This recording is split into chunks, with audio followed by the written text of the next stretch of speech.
এশিয়ার দুই পরাশক্তি ভারত ও চীনের কূটনৈতিক সম্পর্কে এখন নতুন রসায়ন। দীর্ঘদিনের টানাপোড়েন আর অবিশ্বাসের ছায়ায় ঘেরা সম্পর্ক ভুলে বন্ধু হওয়ার ঘোষণা দিয়েছে দেশ দুটি।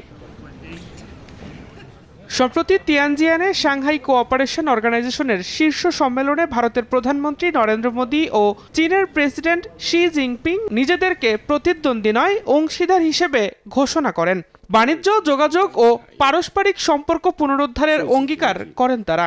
বছরের পর বছর ধরে উত্তেজনা চলার পর এই পরিবর্তন আন্তর্জাতিক রাজনীতিতে আলোড়ন তুলেছে।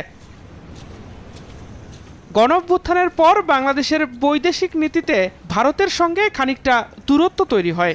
একই সঙ্গে চীন ও পাকিস্তান যখন ক্রমেই বেশি গুরুত্ব পাচ্ছে, ঠিক সেই সময় বেইজিং নয়াদিল্লির এই ঘনিষ্ঠতা ঢাকার পররাষ্ট্র নীতি নির্ধারণের ক্ষেত্রে নতুন চ্যালেঞ্জ তৈরি করবে কিনা এ নিয়েও প্রশ্ন উঠছে কূটনৈতিক অঙ্গনে।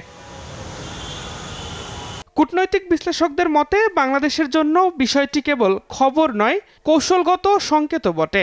ভারত চীনের এই নতুন মেরুকরণ বাংলাদেশের জন্য একই সঙ্গে ঝুঁকি ও সুযোগ দুই দিকই তৈরি করছে।